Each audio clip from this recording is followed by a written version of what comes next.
08년도에도 공매도 금지하고 나서 급등 나왔죠. 2020년도에도 급락 나오고 나서 공매도 금지하고 나서 시장이 1개월 만에 다시 회복이 되지 않았겠습니까? 결국 지금 나스닥이 8% 빠졌는데 대한민국은 30%가 빠졌고 코스닥은 40%가 빠졌어요.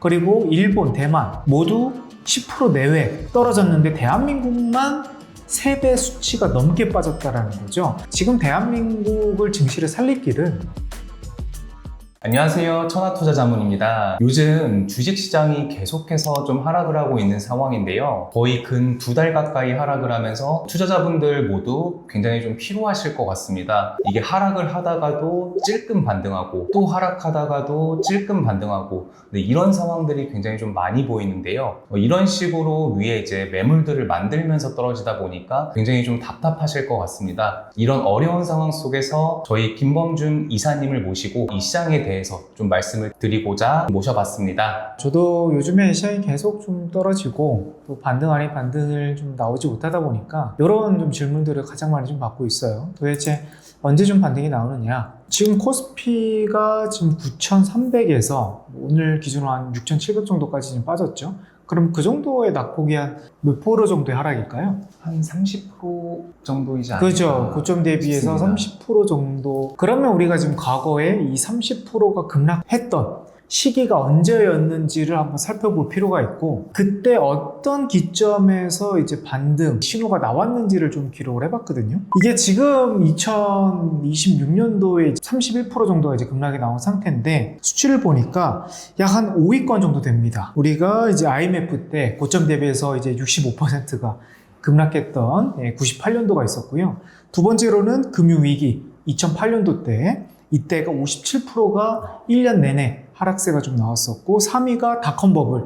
지금 요즘에 닷컴버블이랑 가장 좀 유사하게 지금 사람들이 비교를 많이 하고 있는데, 닷컴버블 때도 좀 많이 빠지긴 했어요. 이때가 이제 2000년도 초반이었는데 약 고점 대비해서 56%. 그리고 2020년도에 코로나 때 이때가 한 37%. 그리고 5위가 2022년도 36%. 그 다음이 지금 현재 2026년도 7월 31%를 지나가고 있습니다. 낙폭으로 보면 2022년도와 좀 비슷한 상황이거든요. 그런데 그때는 그 30%의 낙폭이 어느 정도 기간을 두고 빠졌을까요? 제 기억으로는 좀 짧았던 걸로 기억이 좀 나거든요. 한두 달 정도로 기억을 하는데 네. 사실 저는 이번 낙폭이 좀 더 크게 느껴지긴 합니다. 네. 근데 2022년도가 한 달이 아니에요. 한두 달이 아니에요. 거의 한 1년 가까이 빠졌습니다.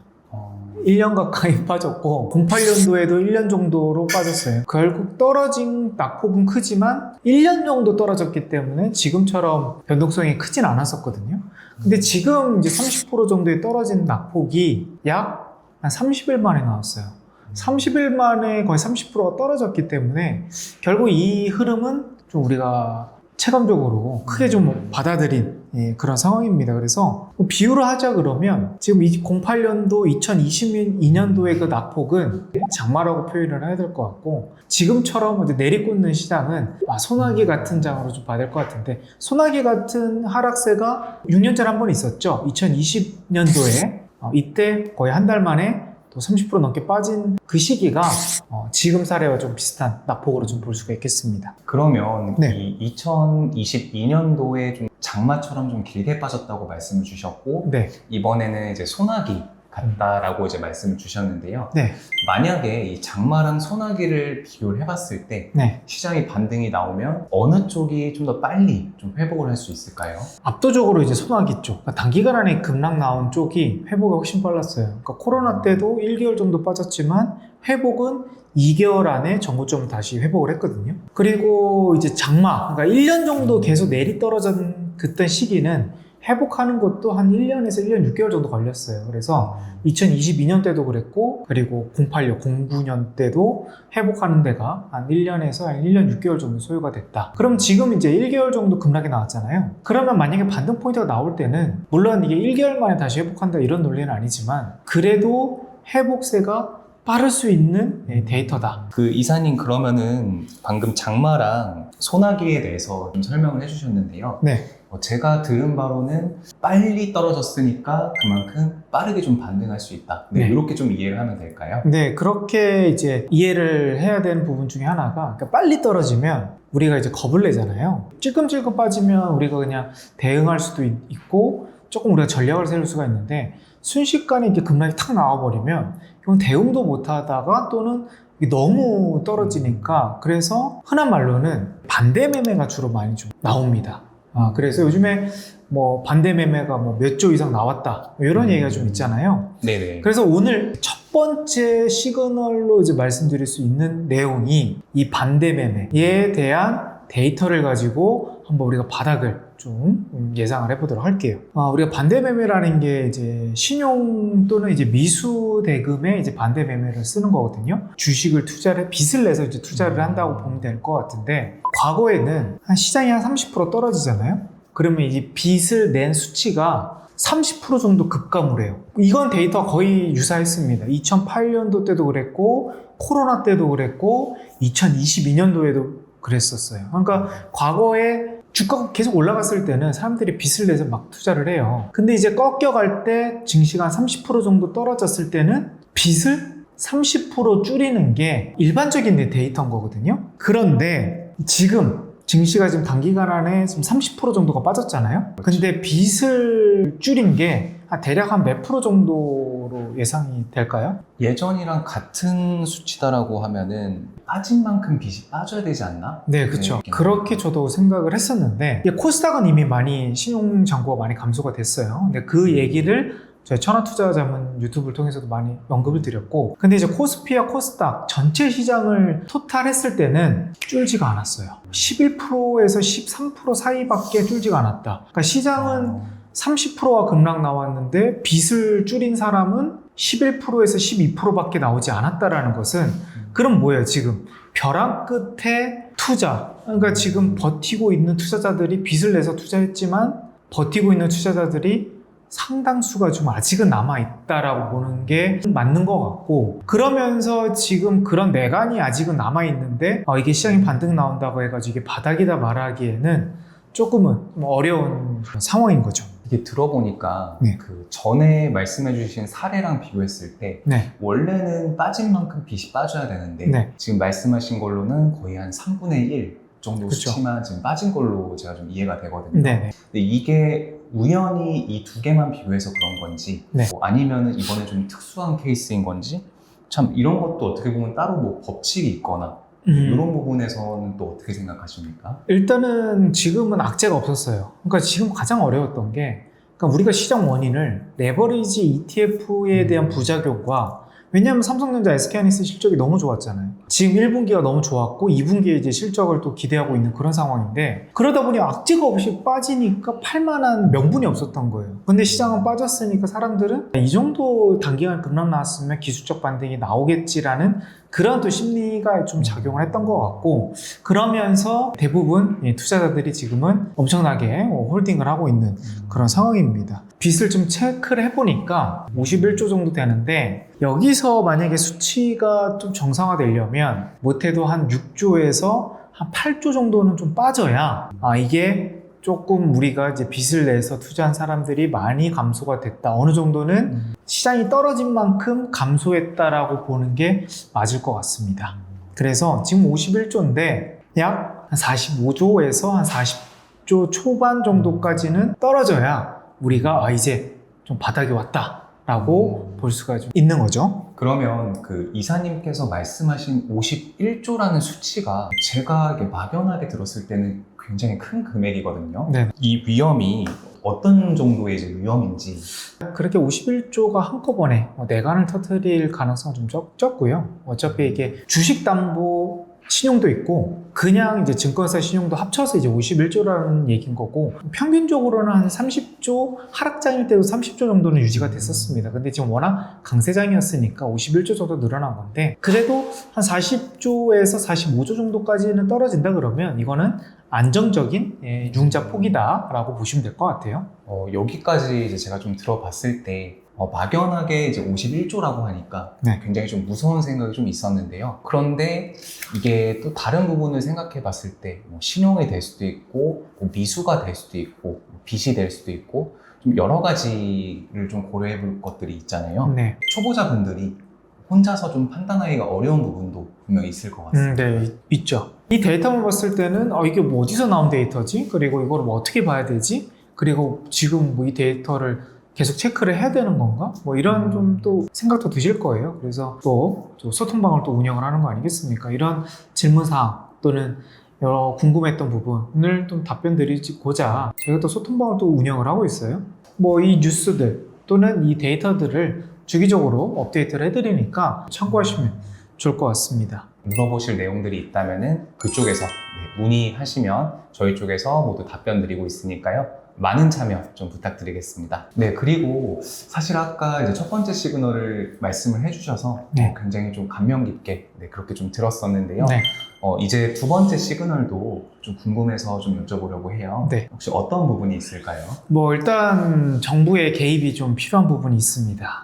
그래서 사실 증시를 정부가 개입을 안 하는 게 그러니까 시장 순리대로 흘러가는 게 가장 베스트예요. 근데 대한민국 시장 구조는 좀 다릅니다. 왜냐하면 전 세계적으로 증시가 가장 늦게 출범이 됐기 때문에 결국 이제 선진국들의 시스템만 도입을 해서 운영이 되는 거라서 결국 대한민국 경제 시스템과는 좀 많은 다른 부분이 있거든요. 과거 흐름을 보면 결국 08년도 때 서브프라임 모기지가 터지고 나서 급락이 67%가 급락 나왔었는데 거기서 정부가 했던 게 공매도 금지예요. 그리고 나서 이제 1년 동안 다시 회복이 된 거거든요. 그리고 2020년 코로나 때도 단기간에 급락 나오니까 정부에서 개입을 했어요. 결국 코로나 때도, 그러니까 08년도에도 공매도 금지하고 나서 급등 나왔죠. 2020년도에도 급락 나오고 나서 공매도 금지하고 나서 시장이 1개월 만에 다시 회복이 되지 않았겠습니까? 자, 그러면 전 그런 생각이 드는 거예요. 결국 지금 나스닥이 8% 빠졌는데 대한민국은 30%가 빠졌고 코스닥은 40%가 빠졌어요. 그리고 일본, 대만 모두 10% 내외 떨어졌는데 대한민국만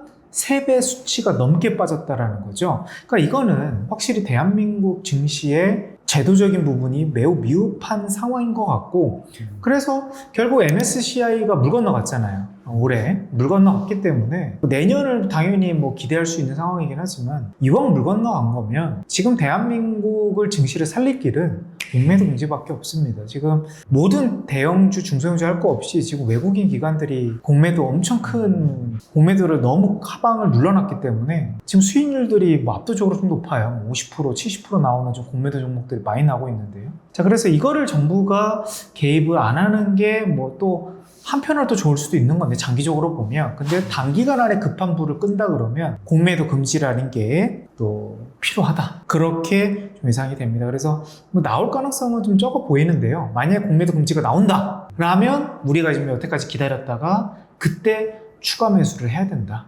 그런 시그널로 받아들이시면 좋을 것 같아요. 이게 공매도 금지가 저도 좀 궁금해서 네. 인터넷을 좀 찾아봤었거든요. 네. 그런데 이 공매도가 오히려 좀 독이 되는 경우가 있다. 그리고 시장이 건전하지 않다. 이런 신호로도 좀 해석하는 경향이 좀 있더라고요. 네. 이런 부분은 좀 어떻게 생각하시는지. 그래서 그 논리가 결국 MSCI 편입이 좀 안 되는 대한민국의 논리 중에 하나였거든요. 그러니까 공매도에 대한 금지를 했을 때 부작용보다는 지금 공매도로서 하면 공매도로 시행하면서 부작용이 더 커요, 지금은. 제가 봤을 때. 왜냐하면 다른 나라보다 더 많이 빠지고 있잖아요. 근데 이거는 솔직히 공매도의 압력이 없었다 보기엔 어려운 거거든요. 그래서 결국 평균적인 수치를 우리가 나와서 이거를 시장이 빗대어야지만 어느 정도 이게 합리적으로 된다고 말씀드릴 수 있는데, 지금 공매도 모든 전 종목이 지금 시행이 가능하거든요. 그리고 공매도 과열된 종목만 며칠 정도 공매도가 되진 않아요. 근데 최근 아마 중소형주들 한번 살펴보시면 공매도 잔고 비율이 분명 높을 거고요. 그리고 2022년도, 21년도 저점보다 더 깨고 내려간 코스닥 종목도 너무 많을 겁니다. 근데 이게 단순히 뭐 레버리지 ETF의 수급 쏠림도 무척 맞아요. 결국 그것도 좀 어느 정도 작용을 했다 보는데, 글쎄요, 공매도에 대한 무차익 공매도 이런 것도 하나의 좀 영향이 있었다. 뭐 저는 그렇게 보고 있습니다. 그럼 그 이사님의 말씀을 좀 종합을 해보자면 네. 이 신용잔고가 일단은 더 빠져야 된다. 네. 네, 이 점을 좀 말씀을 해주셨고요. 네. 그리고 두 번째가 공매도 금지라는 이런 시그널이 좀 나와줘야 된다. 네. 라고 말씀을 좀 해주셨는데요. 네. 신용잔고랑 공매도 부분에서 유의미한 시그널이 나오지 않는다면 네. 바닥이 조금 더 빠질 가능성도 좀 있을까요? 그러면 좀 빠질 가능성은 좀 있어 보입니다. 물론 신용잔고라는 게 시장이 올라가면서도 줄을 수도 있어요. 그러니까 지금 6,700에서 7,000 사이에서 계속 박스권 그리면서 신용잔고는 계속 줄어들 수는 있거든요. 하지만 사실 증시가 올라갈 때 신용잔고가 또는 박스권일 때 신용잔고가 그렇게 급격하게 줄어든 경우는 없었어요. 그렇기 때문에 결국 그 데이터를 우리가 지금 물론 이제 과거 데이터 가지고 지금이 꼭 빗대어 말하기는 좀 그렇지만 어느 정도 신용잔고가 조금 시장 낙폭 정도만큼은 줄어들어야지만 건강한 바닥, 그러니까 지금 워낙 변동성도 크고 찔끔 반등 나왔다가 또 계속 떨어질 때도 있고 아니면 하루에 뭐 7%, 8% 올라갔다가 그 다음날 또 7%, 8% 떨어지잖아요. 그러니까 이런 변동성은 아까 말씀드렸던 바닥이라는 그런 심리가 아직은 작용할 수 있는 수치는 아닌 것 같다라고 말씀드리겠고, 그리고 이제 공매도 금지는 제가 뭐 원한다고 해서 또는 우리 개인 투자자분들이 좀 원한다고 해서 될 문제는 아닌 것 같고, 또 정부의 또 이런 시장을 또 컨트롤하는 그런 이제 참여자들이 뭐 결국 좀 고민을 해봐야 될 그런 단계인 것 같습니다. 근데 아까 말씀드렸던 완전 공매도 금지 뉴스가 딱 나와. 그러면 그때 가서는 뭐 해야 된다고요? 명확한 반등 시그널인 거예요. 그때는 진짜 우리가 기다렸던 지금 마이너스 뭐 50%, 60% 종목들 아마 시청자분들 많으실 겁니다. 최근에. 그런 종목들을 만약에 내가 지금 아직도 손절 안 하고 버텼다.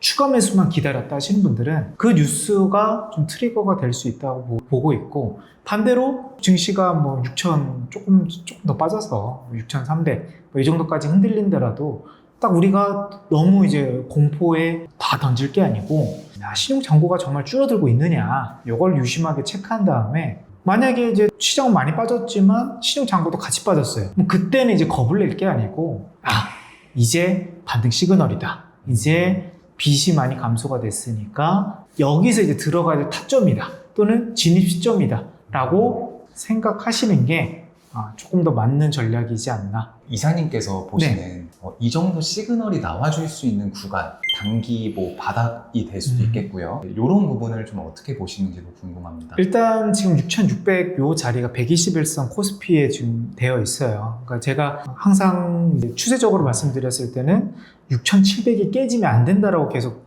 영상에서 강조를 해드렸거든요. 근데 지금 6,700이 막 깨질랑 말랑 왔다 갔다 하고 있어요. 그래서 분명 지금 좋은 시그널은 아닌 건 맞습니다.